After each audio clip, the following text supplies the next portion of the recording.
കൊല്ലങ്കോട് ഗ്രാമപഞ്ചായത്ത് കൃഷിഭവന്റെ നേതൃത്വത്തിൽ കർഷക ദിനം ആചരിച്ചു. മികച്ച കർഷകരെ ചടങ്ങിൽ ആദരിച്ചു. കൊല്ലങ്കോട് ഗ്രാമപഞ്ചായത്ത് കോൺഫറൻസ് ഹാളിലാണ് പരിപാടി നടന്നത്. കെ പ്രേമൻ MLA ഉദ്ഘാടനം ചെയ്തു. മികച്ച കർഷകർക്കുള്ള ആദരവും അദ്ദേഹം സമർപ്പിച്ചു.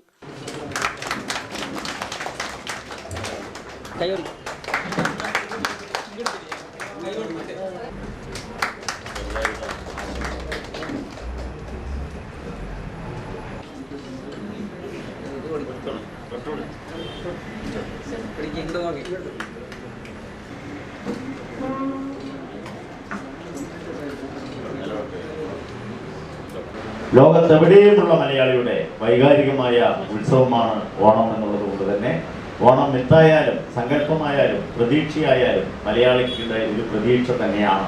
അതുപോലെ തന്നെ കർഷകന്റെയും പൊന്നിൻ ചിങ്ങമാസത്തിന്റെ പുലരികൾ പിറക്കുമ്പോൾ മുതൽ കർഷകൻ ആവേശത്തിലാവും, ഉഷാറിലാവും.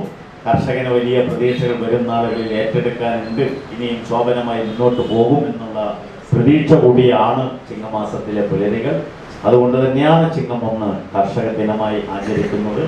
മണ്ണിനെ പൊന്നാക്കി മാറ്റുന്ന കർഷകന്റെ ജീവിതം എന്നത് മഹർഷി തുല്യമാണ്. നമ്മുടെ ഇന്ത്യ രാജ്യത്തെ ഏറ്റവും അധികം ത്യാഗം സഹിക്കുന്ന വിഭാഗമാരെന്ന് ചോദിച്ചാൽ യാതൊരു സംശയമില്ല, അത് കർഷകർ തന്നെയാണ്. കാരണം മാസങ്ങളോളം അവരുടെ സ്വപ്നങ്ങളും പ്രതീക്ഷകളും മണ്ണിൽ അർപ്പിച്ച് വിശ്വാസത്തോടു കൂടി കാത്തിരിക്കുകയാണ്. അനിയന്ത്രിതമായ അസംസ്കൃത വസ്തുക്കളുടെ വിലക്കയറ്റവും കാലം തെറ്റിപ്പെയ്യുന്ന പേമാരിയും അതുപോലെ തന്നെ കാലാവസ്ഥാ വ്യതിയാനവുമെല്ലാം ഏറ്റവും പ്രതികൂലമായി ബാധിക്കുന്നത് കർഷക മനസ്സുകളെയും ജീവിതത്തെയും അവന്റെ വരണ്ട ഉണങ്ങിയ സ്വപ്നങ്ങളായ പാഠങ്ങളെയുമാണ് എന്ന കാര്യത്തിൽ യാതൊരു തർക്കവും. ഗ്രാമപഞ്ചായത്ത് പ്രസിഡന്റ് അഡ്വക്കേറ്റ് അശ്വതി ദാസ് അധ്യക്ഷയായി. ജില്ലാ panchayat vice president N Saritha, Kollengode block panchayat president Shobhana Jayaprakash, ഗ്രാമപഞ്ചായത്ത് വൈസ് പ്രസിഡന്റ് R ശിവൻ, സ്ഥിരം സമിതി അധ്യക്ഷന്മാർ, മെമ്പർമാർ, രാഷ്ട്രീയ പാർട്ടി പ്രതിനിധികൾ, ഉദ്യോഗസ്ഥർ എന്നിവർ പങ്കെടുത്തു. കൊല്ലങ്കോട് കൃഷി ഓഫീസർ B ജ്യോതി സ്വാഗതവും അസിസ്റ്റന്റ് കൃഷി ഓഫീസർ R പ്രസാദ് നന്ദിയും പറഞ്ഞു. UTV news, Palakkad.